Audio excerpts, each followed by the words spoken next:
tugasnya itu sebentar ya, ada yang masuk. Yang tugasnya itu adalah melakukan observasi lapangan atau studi lapangan sederhana gitulah ya, studi lapangan sederhana. Jadi rekan-rekan nanti dibagi kelompok kelas ini, jadi kelompok ya modelnya. Kemudian nanti melakukan studi lapangan ke pesantren-pesantren.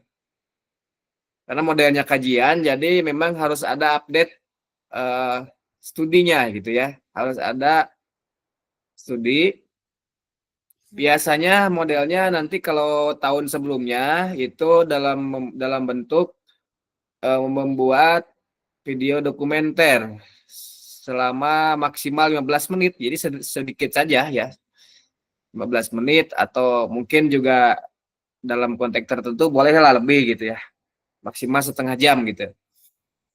Nah, jadi teman-teman datang ke sana main-main gitu ya, sekecil kelompok datang ke sana untuk kemudian menanyakan tema-tema tertentu yang nanti dibagi temanya mengenai kepesantrenan gitu ya. Nah, tentunya di awal dari mulai pertemuan 1 ini dengan sampai pertemuan 7 akan diberikan materi-materi ataupun teori dan konsep ya, dan kita diskusikan sebagai bekal nanti untuk studi kasus di pesantren secara langsung. Ada banyak pesantren yang baik yang besar maupun yang kecil di Kabupaten Tasik ataupun Kota Tasik yang menarik untuk diteliti ataupun diketahui oleh rekan-rekan. Baik itu sistem pendidikannya maupun eh, apa namanya model pengajarannya atau hal-hal yang lebih spesifik lainnya terkait dengan politik lah ya, terkait dengan politik misalnya model jaringan pesantren dengan aktor-aktor politik ataupun eh, apa namanya keterlibatan kiai kiai pesantren tersebut dalam politik dan lain sebagainya. Nanti ada tema-temanya yang dapat ditelusuri lagi oleh rekan-rekan, baik itu wawancara, mungkin wawancara secara langsung dengan pimpinan Ponpes ataupun eh, santri atau penghuni pesantren tersebut, atau bisa juga diobservasi ya. Nah, itu kalau dulu dibuatkan video dokumenter kunjungan Anda itu, termasuk wawancaranya disampaikan, nanti dipresentasikan oleh perwakilan dari kelompok dari video dokumenter tersebut. Atau untuk eh, apa namanya untuk mata kuliah sekarang bisa juga hasil dari observasi itu nanti kemudian dibuatkan slide-nya. Jadi tidak membuat video dokumenter. Itu terserah nantinya kita sepakati lagi. Nanti mulai minggu depan saya akan umumkan seperti apa baiknya. Biasanya kalau video dokumenter itu lebih bermanfaatnya karena dilihat langsung gitu ya. Dilihat langsung. Bahkan mungkin rekan-rekan bisa masukkan ke channel YouTube masing-masing atau nanti yang terbaik saya kira beberapa yang terbaik ya dari kelompok-kelompok itu nanti bisa dimasukkan ke channel saya yang terbaiknya lah gitu ya. Jadi tidak semua, misalnya 3 terbaik atau 4 terbaik bisa dimasukkan atau oleh rekan-rekan sendiri di channel YouTube rekan-rekan atau di media sosial lainnya supaya tidak sia-sia ya, tidak sia-sia hasil ke lapangan itu ada manfaatnya gitu ya, dapat dipelajari, dapat setidaknya memberikan eh, apa namanya memberikan gambaran ya, memberikan gambaran ataupun memberikan pemahaman baru gitu ya mengenai pesantrenan gitu. Nah, itu mengenai gambarannya ya. Nah, jadi untuk pertemuan 1 sampai pertemuan ke-7 ini mungkin banyaknya kita diskusi interaktif saja ya, ceramah saya, memberikan materi-materi, konsep-konsep tentang kepesantrenan, dan nanti kita diskusi biasalah seperti biasa. Setelah itu nanti sebelum UTS saya akan membagi ini ya, membagi kelompok, dan setelah itu nanti kita banyaknya di lapangan ya, banyaknya Anda ke lapangan untuk di akhir pertemuan nanti ada presentasi itu. Nanti silakanlah disampaikan saja, diusulkan apakah mau dalam bentuk slide presentasi hasilnya ya, atau misalnya dalam bentuk video dokumenter. Sebenarnya ya main-main sajalah ya. Tugasnya main-main saja ke pesantren, berkunjung dan didokumentasikan gitu. Didokumentasikan dalam bentuk video ataupun dalam bentuk presentasi. Ya, ya. Kalau lebih bagusnya lagi dalam bentuk video gitulah ya, dalam bentuk video dokumenter. Jadi teman-teman berkunjung ke sana dan didokumentasikan gitu. Nah, seperti itu ya, rekan-rekan. Dan juga untuk perkuliahan ini, kalau diselenggarakan secara daring nanti biasa ya, seperti biasa akan saya siarkan recordingnya atau rekamannya dalam YouTube saya ya, setiap perkuliahan ini. Kecuali kalau yang luring ya, kalau yang luring biasanya jarang saya rekam gitu, kalau yang luring. Tapi kalau daring biasanya seringnya saya rekam, dan proses rekaman ini akan di apa namanya, saya upload ya, akan saya publikasikan di channel YouTube yang tentunya dapat ditonton secara publik gitu ya, dapat ditonton secara publik, sehingga teman-teman bisa secara langsung juga mereview, mengingatkan kembali hal-hal apa atau materi-materi apa yang disampaikan oleh saya dan yang terjadi di dalam proses diskusi ya, dari detik per detik gitu. Tadi saya agak lupa juga ini telat merekordirnya. Setelah saya menyampaikan baru saya rekordir. Nanti kita sebelum dari mulai awal sampai akhir itu akan direkam ya, termasuk memudahkan juga siapa-siapa yang aktif di kelas. Dan saya sarankan bagi Anda yang tidak berkepentingan tertentu ya, untuk menyalakan kameranya lah. Itu menjadi salah satu poin tersendiri bagi saya, karena menjadi perhatian, berarti Anda memperhatikan perkuliahan ini. Kan kalau tidak diperlihatkan kameranya kan saya tidak bisa menilai, lebih, kecuali ya mungkin standar hal-hal terkait dengan partisipasi kelas atau kehadirannya, walaupun dikatakan hadir, tapi kan hadirnya hadir standar gitu ya. Nah, bagi yang menyalakan kamera secara khusus saya memberikan apresiasi dalam hal partisipasi kelas gitu ya. Karena ada khusus penilaiannya, partisipasi kelas itu tidak hanya bertanya, tidak hanya memberikan masukan, gagasan, saran dan sebagainya ya. Tetapi dengan cara menyalakan kamera saja itu kan saya harus memberikan apresiasi, karena saya secara fakta saya dapat menilai gitu ya, dapat menilai keseriusan. Kan kalau tidak saya bisa lihat, mas saya tidak bisa menilai, sehingga saya sama ratakan bahwa dia mengikuti saja hadir gitu. Tapi ya mungkin pasif gitu ya, dinilainya pasif gitu. Nah, apalagi kalau bertanya dan sebagainya, atau tidak hanya bertanya, tetapi misalnya memberikan masukan, gagasan lain ya, ide-ide yang terkait dengan materi yang sedang disampaikan. Jadi seperti itu, termasuk juga mungkin ketua kelas membantu saya sebagainya, atau selain ketua kelas juga ada yang lain yang membantu proses memudahkan perkuliahan ini, itu juga masuk dalam penilaian partisipasi kelas tentunya ya, penilaian partisipasi kelas. Jadi segala hal yang dapat memudahkan memperlancar perkuliahan ini kan juga harus diberikan apresiasi. Jadi tidak hanya capaian dari perkuliahan ini kan tidak hanya penguasaan materi semata, tetapi juga bagaimana mampu bekerja sama ya, berkoordinasi dengan antara saya dengan mahasiswa, antara mahasiswa dengan saya, dan juga antar mahasiswa di antara Anda. Makanya saya juga berikan tugas kepada ketua kelas untuk mereview absen ya, absen dengan metode tertentu lah. Saya kira silakan yang monitor, saya berikan kewenangan ya kepada ketua kelas untuk memonitor teman-temannya, khususnya ketika kuliah daring gitu ya. Ketika kuliah daring. Jadi nanti saya pindahkan absen tersebut kepada absen yang resminya.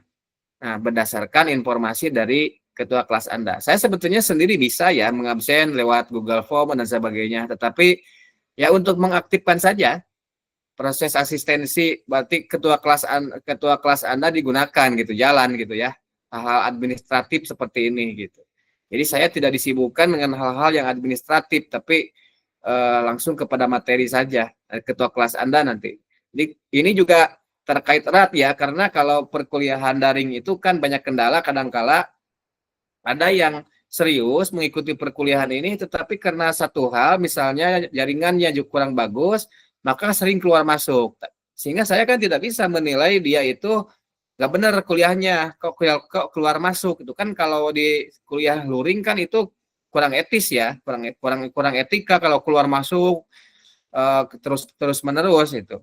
Tapi kalau di daring kan kita tidak bisa menyimpulkan bahwa dia tidak beretika gitu kan di dalam perkuliahan. Mungkin saja sinyalnya jelek dan sebagainya. Nah, itu nanti saya tidak disibukkan dengan hal seperti itulah. Jadi ketua kelas saja yang apa namanya memastikan bahwa temannya itu ini yang penting adil ya, adil dikonfirmasi yang bersangkutan bahwa yang bersangkutan itu ada kendala jaringan gitu ya, ada kendala jaringan sehingga terdetek di dalam tampilan saya keluar masuk karena terdetek ya. Kalau Anda keluar masuk itu di tampilan di sini terdetek gitu oleh saya. Keluar jam berapa, masuk jam berapa gitu kan. Masuknya jam berapa. Nah, itu kan menjadi tidak fair kalau kemudian nanti saya menyimpulkan mahasiswa yang bersangkutan tidak benar gitu mengikuti perkuliahan ini. Atau sebaliknya, ada yang sebaliknya itu dia nggak benar, tapi terlihatnya di sini ya mengikuti terus gitu. Mungkin saja di sini kan tampilannya misalnya ada orangnya ada, tetapi tidak dinyalakan, padahal dia tidak mengikuti perkuliahan ini. Kan bisa saja ditinggal ya, bisa saja ditinggal. Nah, nanti mungkin ada beberapa metode yang dapat saja digunakan untuk mengecek, misalnya saya panggil orang tersebut, saya panggil misalnya, kan kalau tidak memberikan reaksi juga berarti dia tidak mengikuti. Jadi memang ada banyak kendala juga terkait dengan perkuliahan daring ini secara fair dalam hal penilaian ya. Uh, tetapi nanti ada strategi-strategi tertentu saya kira. Yang intinya adalah jangan sampai bahwa keseriusan Anda itu dinilai tidak serius, orang yang serius dinilai tidak serius, atau sebaliknya orang yang tidak serius dinilai serius, kan menjadi tidak adil gitu ya untuk perkuliahan ini. Tapi selama Anda menunjukkan keseriusan juga, ketua kelasnya Aldi ya? Ketua kelas untuk kelas ini Aldi ya? Iya betul Pak, saya Pak. Ya, nah mungkin Aldi juga sudah mendengarkan ya. Nanti silakan Aldi saya berikan keluasan untuk khususnya pengadministrasian absensi atau yang bertanya ya Aldi ya. Yang bertanya nanti dicatat juga yang berpartisipasi supaya saya tidak lupa gitu ya. Supaya saya tidak lupa siapa saja yang bertanya ataupun yang berbicara lah, bukan yang bertanya, yang berbicara di forum dalam konteks berbicara tentunya dipersilakan dulu oleh saya ya, atau punya apa namanya sumbangsih dalam kegiatan ini gitu ya. Nah itu. Nah kemudian juga untuk luring saya kira tidak perlu ya, paling membantu saja di proses di kelas aja lah kalau luring. Karena kuliah ini kan nanti akan ada diselenggarakan kadang-kala daring, kadang-kala luring. Kalau luring pasti sesuai dengan jadwal, bukan sesuai dengan jadwal, maksudnya sesuai kelasnya gitu ya, tapi jadwalnya di jam 8 kan saja. Itu ya, sepakat ya. Jadi supaya tidak terlalu pagi gitulah, memberikan kesempatan juga bagi rekan-rekan mungkin untuk melakukan aktivitas pribadinya pagi-pagi, jadi diberi keluangan jam 8 saja lah. Saya jarang lama saya kuliah itu, paling 1 jam lebih gitu ya. Nah itu, kemudian juga mungkin ada yang bertanya dulu. Saya persilakan dulu ya terkait dengan ini. Mungkin ada yang bertanya dulu dengan teknis. Bapak izin bertanya, Oh iya, dengan siapa ini? Nur Rahmi. Oh iya, silakan Rahmi. Silakan. Kan nanti kita ke pesantren-pesantren ya, Pak. Nah, itu Ya. output yang didapat dari pesantren itu tuh apa? Misalkan kita harus tahu tentang culture-nya atau tentang bagaimana praktek politiknya atau bagaimana, Pak? Ya, nanti akan disampaikan ya kemudian pembagian mengenai materi-materi yang harus didapatkan atau yang harus digali ya oleh rekan-rekan di pesantren tersebut. Biasanya misalnya ini belum pasti seperti ini. Misalnya kelompok satu tentang keterlibatan pimpinan pesantren di dalam politik praktis misalnya. Nah, itu nanti diberikan kemudian Anda menggali wawancara dengan pimpinan ponpesnya, bagaimana tanggapan pimpinan ponpes yang lain terhadap aktor itu, dan bagaimana juga tanggapan dari perwakilan santri misalnya, dan tokoh masyarakat ya, dan tokoh masyarakat. Itu contohnya. Kemudian juga bisa saja terkait dengan kiprah pesantren ya di Tasikmalaya misalnya, di dalam politik praktis atau misalnya di dalam perjuangan kemerdekaan. Misalnya kan di Tasik itu ada banyak pesantren yang tokoh-tokohnya itu juga memiliki peran serta di dalam kemerdekaan ini ya, kayak Haji Jeneral Mustafa misalnya. Itu bisa bisa datang Anda ke pimpinan Ponpes Ki Haji Jeneral Mustafa misalnya di Sukamanah ya, atau ke Sukahideng misalnya dan lain sebagainya, atau sistem pendidikan pesantren yang terkait dengan muatan-muatan politik misalnya di sana. Apakah santri di pesantren tersebut diberikan pemahaman mengenai pendidikan politik atau tidak misalnya. Misalnya nanti ya, desainnya nanti akan saya sampaikan kemudian. Jadi dapat dipastikan setiap kelompok itu nanti berbeda ininya, temanya. Setiap kelompok itu supaya nanti kita bisa melihat dari pesantren Cipasung itu seperti apa, pesantren Manonjaya itu bagaimana gitu. Jadi mata kuliah ini tidak hanya sekedar belajar teori gitu ya, apalagi ini kan sifatnya kajian ya. Mata kuliah ini pendekatannya menggunakan pendekatan kajian. Nah, kalau kajian itu kan yang dipelajarinya tidak hanya teori, tetapi kita melihat secara langsung ya. Jadi saya menginginkan bersama Pak Hendra itu rekan-rekan melihat secara real kondisi pesantren dari dekat gitu. Ya, bisa itu wawancara, bisa itu juga observasi dan sebagainya. Itu Rami bisa dipahami. Dan yang lain silakan kalau masih ada pertanyaan. Baik, terima kasih, Pak. Ya, baik ya. Silakan kalau ada yang lain. Nah, itu ya hal-hal teknis. Kemudian coba sedikit saya jelaskan lagi terkait dengan gambaran materi ya pada perkuliahan ini. Terkait dengan gambaran materi dan penilaian dari perkuliahan ini. Slide-nya sudah terlihat ya? Bukan slide, ini sebenarnya tulisan biasa saja. Word ya, modelnya Word ya. Terlihat ya? Pak. Nah, ini nanti akan saya bagikan di grup WA dan juga nanti saya akan bagikan beberapa literatur yang dibutuhkan atau yang kira-kira relevan dengan perkuliahan pesantren dan politik ini yang dapat dibaca ya, yang dapat dibaca oleh Anda ketika senggang saja atau ketika santai bisa dibaca lah gitu. Baik yang berbahasa asing maupun yang bahasa Indonesia. Ini saya carikan ya. Nah, ini gambaran umum dari rancangan perkuliahan pesantren dan politik ya. Baik yang baik yang dulu pernah dipaparkan kepada kakak-kakak tingkat Anda maupun yang sebagian sudah dimodifikasi disesuaikan dengan kondisi berdasarkan diskusi saya dengan Pak Hendra ya sebagai tim eh, dosen ya dari mata kuliah ini. Jadi ada beberapa yang dimodifikasi disesuaikan dengan kondisi terkini, tapi secara umum sebenarnya secara prinsip ya materi-materinya tidak terlalu berbeda jauh dengan apa yang sudah disampaikan kepada kakak-kakak tingkat Anda yang sudah lulus dari perkuliahan pesantren dan politik ini. Nah, itu ya.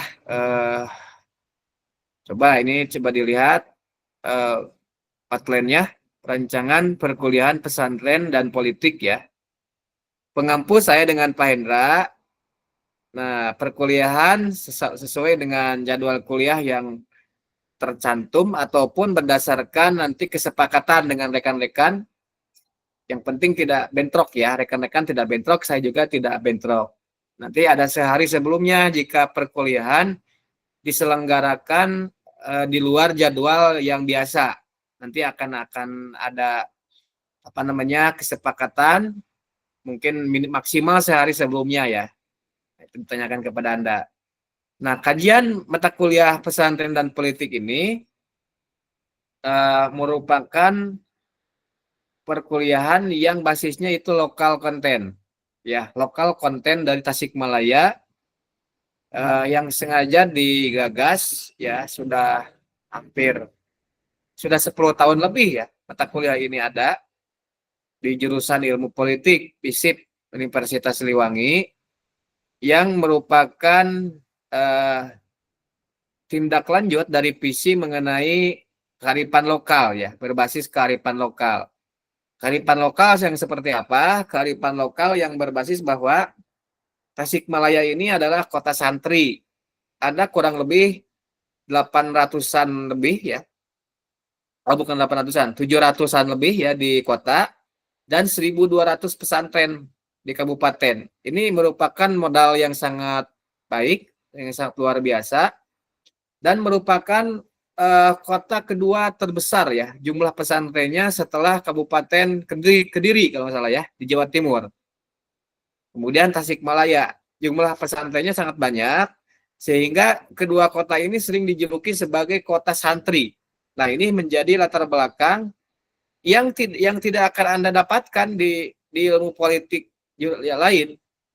Menjadi kekhasan tersendiri. Anda tidak dapat mendapatkan kuliah pesantren dan politik di UI misalnya atau di UGM. Di UGM dan di UI itu tidak ada mata kuliah pesantren dan politik. Hanya ada karena ini mata kuliah ciri khas, hanya ada di Universitas Siliwangi ya, di FISIP Universitas Siliwangi. Jadi ini untuk memberikan pemahaman yang mendalam tentunya. Pemahaman tidak hanya sekedar pemahaman, tapi pemahaman yang mendalam dalam memahami genealogi ya kepesantrenan, konsep dan sejarah, kemudian peran-peran yang dimainkan di dalam kehidupan politik ya khususnya, termasuk juga berbicara mengenai sepak terjang aktor-aktor politik yang berbasisnya itu kiai ya, dan pesantren. Tentunya ini akan secara sistematis kita kaji dari mulai konsep pesantren itu seperti apa, sejarahnya bagaimana, kemudian kemunculan dari aktor kiai, bagaimana relasi kuasa yang terbentuk antara kiai dengan santri dan masyarakat sekitar, bagaimana peran serta kiai dalam kehidupan sehari-hari dan juga kehidupan politik, ya, bagaimana juga dampak negatif dan positifnya ketika kiai aktif dalam politik. Nah, itu semua kita bahas, termasuk juga bagaimana kiprah kiai di masa Orde Lama, Orde Baru, sampai di reformasi dalam politik praktis di Indonesia. Itu semua nanti akan kita kumpas habis ya, akan kita dalami, kita pahami ya secara sistematis, secara mendalam untuk nanti sebagai bahan juga bagi Anda untuk melakukan case study ya di dalam tugas mata kuliah ini di akhir-akhir nantinya. Itu ya, itu. Nah, ini tujuan pembelajarannya ya. Anda mampu untuk menjelaskan mengenai konsep sejarah, mengenai konsep sejarah dan asal mula munculnya pesantren, kemudian juga kiprah pesantren dalam sosial politik dan seterusnya ya. Ini kiai dan kepemimpinan pesantren, kiai dan pesantren dari masa ke masa tadi sudah saya jelaskan ya. Nah, ini Nah, itu tema-tema yang akan dipelajarinya, ya, tema-tema yang akan dipelajari, sejarah dan pemahaman dasar pesantren dan seterusnya sampai UTS. Nah, ini tema-tema yang nanti akan kira-kira ya, saya belum kembangkan ya, nanti akan dikembangkan lebih detail lagi. Jadi diskusi itu nanti akan berbicara mengenai kiai dan perjuangan politik misalnya di Tasikmalaya ya, tentunya di Tasikmalaya, ulama dan politik dalam percaturan politik di Tasikmalaya, dan lain sebagainya ya. Tadi nanti kita ini akan disesuaikan ininya temanya, akan disesuaikan eh, dengan kondisi terkini ya, dengan kondisi terkini.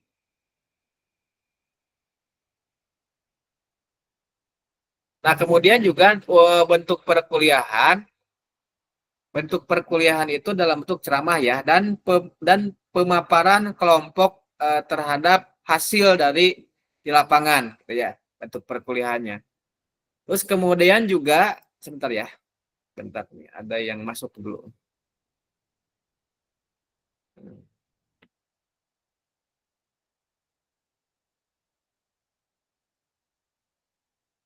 Penilaian ya, penilaian itu merupakan gabungan dari beberapa item penilaian. Teman-teman harus diperhatikan ini karena penilaian itu berpedoman kepada hal ini. Saya tidak berpedoman kepada hal-hal yang lain-lain kecuali kepada hal ini.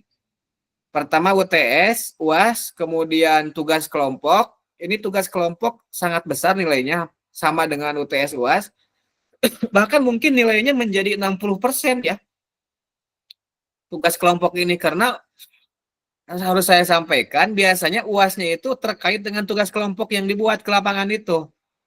Nah, itu sehingga kalau dijumlahkan nilainya menjadi 60% gitu. Ya. Karena tugas kelompok itu 30% dan UASnya 30%. Dan UASnya itu biasanya Anda terkait dengan tugas kelompok. Sehingga harus dipastikan bahwa Anda masuk dalam kelompok gitu. Biasanya sih ya, biasanya saya belum tahu kalau sekarang UASnya nanti seperti apa, masih perlu didiskusikan dengan Pak Hendra.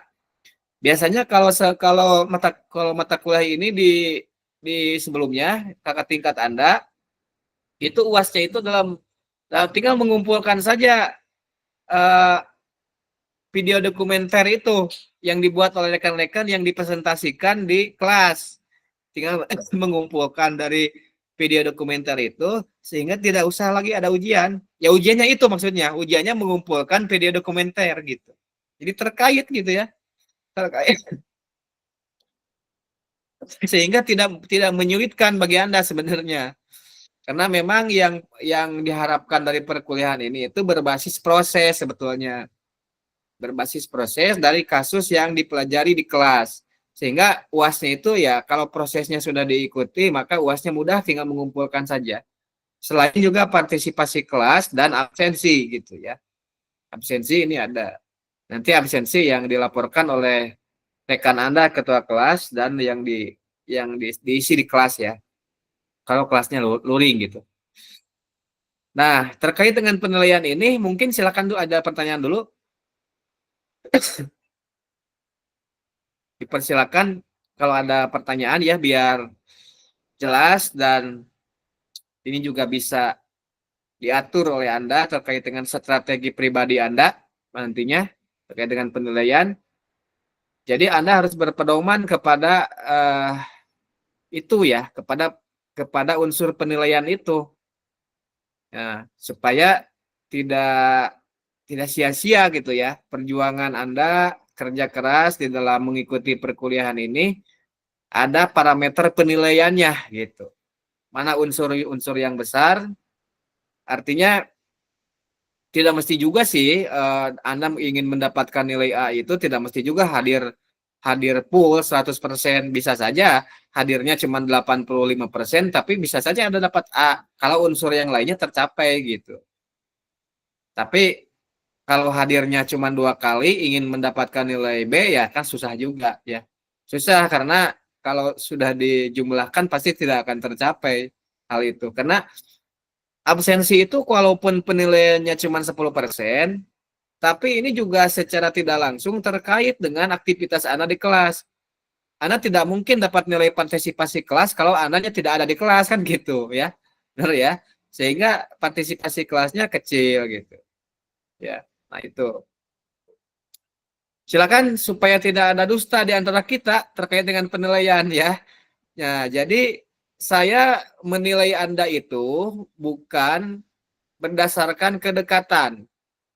Ya, bukan berdasarkan kedekatan, bukan berdasarkan apa, tapi ada poin-poin penilaiannya. Kalaupun misalnya saya memberikan poin lebih kepada partisipasi kelas untuk Aldi misalnya ya, misalnya ini contoh ya, contoh. Bukan karena Aldinya ketua kelas, bukan. Tapi karena Aldi memang ada beberapa hal aktivitas yang saya berikan apresiasi dalam proses penilaian, misalnya membantu proses administrasi dan sebagainya. Nah, saya kan harus fair, harus memberikan penilaian lebih gitu ya dalam konteks partisipasi.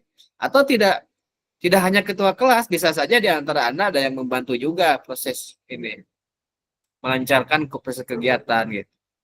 Jadi bukan karena hal itunya, tapi tentu saja ada proses-proses dalam mengikuti.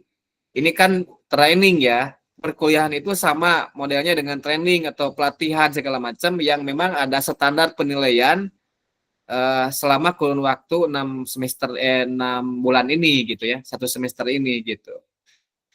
Kalau di luar semester ini kan saya tidak menilai Anda, menilainya ya ini aja mata kuliah ini.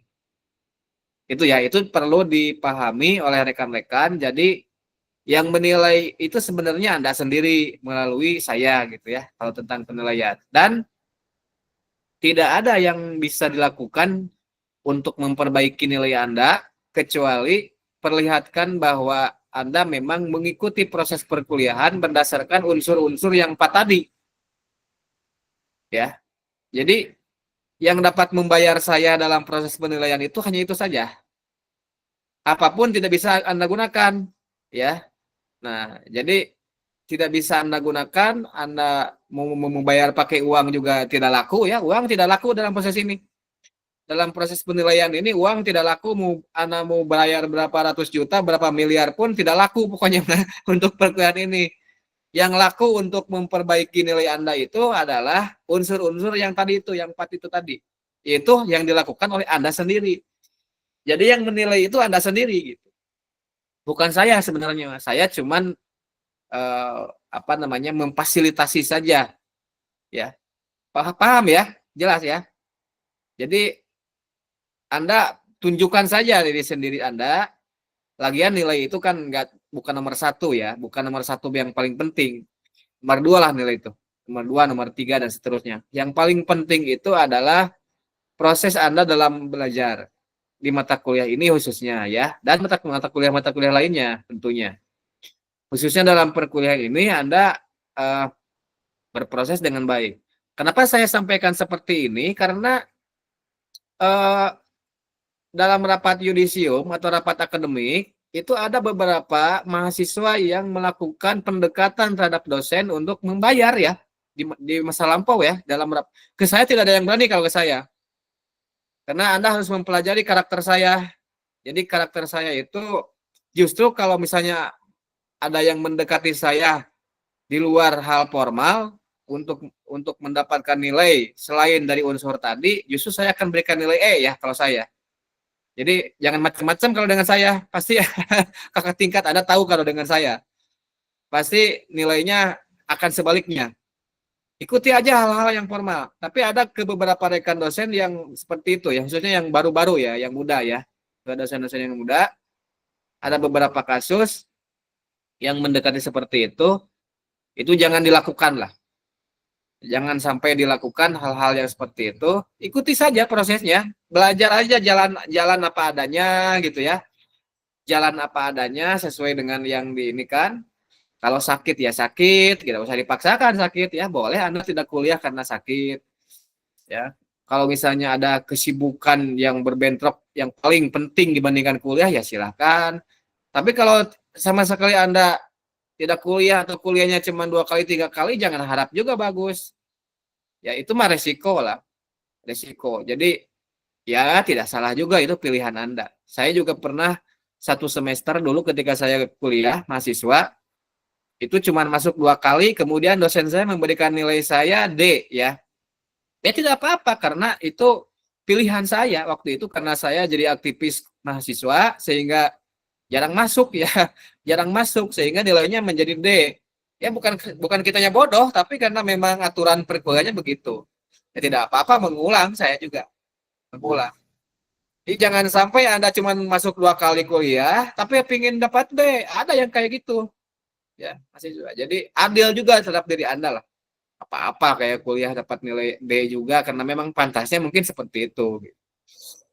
Itu ya. Silakan ada pertanyaan dulu. Kalau kesepakatan perkuliahan mah tidak ada lah ya. Tidak ada hal yang terlalu istimewa. Saya kira kalau luring mungkin saya berikan kesempatan maksimal masuk itu 20 menit ya, toleransi. Selain dari 20 menit lah nggak usah masuk aja lah, nggak apa-apa. Ya nggak usah masuk. Paling Anda kan dinyatakan tidak hadir selama sekali gitu. Kan nggak apa-apa juga. Jadi jangan terlalu ini juga ya. Nah, jadi itu juga berlaku untuk saya. Jadi kalau 20 menit tidak masuk berarti saya tidak masuk. Tapi saya biasanya ya malamnya kalau saya tidak masuk kan sudah bisa diprediksi biasanya kalau sakit kan pasti subuh-subuhnya sudah saya terasa pasti tidak mampu untuk memberikan kuliah, pasti saya atau keluarga saya memberikan informasi lah di grup WA itu biar mudah ya. Memberikan informasi bahwa saya tidak masuk sehingga Anda tidak usah capek-capek datang ke kampus misalnya gitu. Atau mungkin Anda bisa berencanakan untuk kegiatan lain gitu. Jadi kalau saya tidak masuk pasti akan memberitahukan malamnya. Setidaknya malamnya atau maksimal subuh hari ya, kecuali kalau sakit itu pasti subuh ya mungkin. Kalau sakit karena kan kadang-kala sakit itu tidak bisa diprediksi juga ya. Malamnya itu baik-baik saja, subuh hari kan sudah terasa gak enak badan gitu. Nah, itu atau mungkin ada hal-hal yang lain eh perjalanan dinas segala macam. Kalau perjalanan dinas mungkin saya kalau memungkinkan kita daring, kalau tidak memungkinkan ya tidak ada perkuliahan ya. Mungkin nanti diganti dengan waktu lain gitu. Gitu ya, saya kira perkuliahan ini sama saja lah dengan perkuliahan lain, tidak terlalu istimewa. Dan untuk materi ini, untuk outline ini nanti akan disampaikan melalui grup WA ya. Dan setiap pertemuan, pertemuan 2 sampai pertemuan ke-7 nantinya itu akan ada slide-nya. Akan ada slide presentasi saya untuk dipelajari lebih lanjut juga sebagai catatan Anda ya, sebagai dokumen perkuliahan. Jadi ulah nepikeun ka dibuang eta teh presentasi kitu teh mun bisa mah dipailkan dina komputer Anda teh. Boga kan komputer kan dina HP atau dina komputer kan gaduhnya masing-masing banyak teu kabeuli ari HP mahal kabeuli ari laptop teu kabeuli gitu. Paling penting itu bagi Anda disimpan 10-20 tahun ke depan kan bisa terpakai lagi ini boga kenang-kenangan slide presentasi dari Pak Subhan misalnya ya mungkin terpakai oleh Anda nantinya. Jadi ilmuwan mah harus banyak mengkoleksi slide-slide presentasi atau buku e-book itu harus banyak dikoleksi dari sekarang koleksi oleh Anda itu. Jadi ulah ngaku jurusan kuliah di jurusan ilmu politik tapi teboga buku-buku hiji aja atau kumaha gitu mah. Ya. Nah, itu saja. Silakan kesempatan terakhir saya berikan kalau masih ada hal yang perlu didiskusikan atau dipertanyakan atau perlu saya jelaskan. Silakan.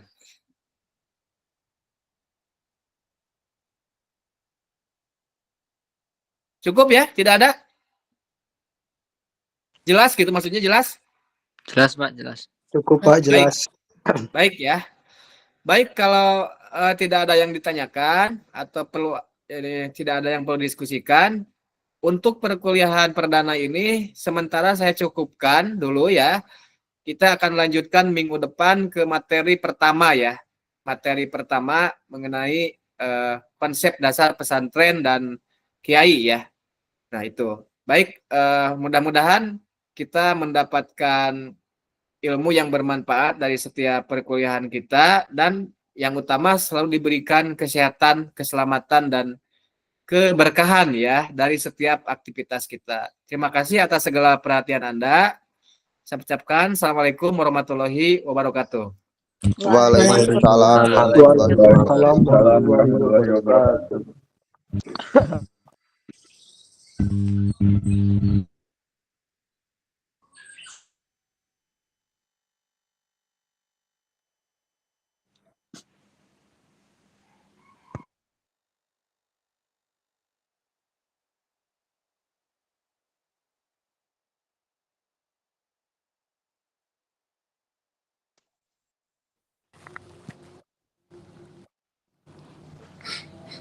Mandia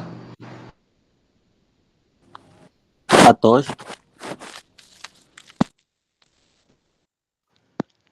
ini goreng patut Ih. gitu mah.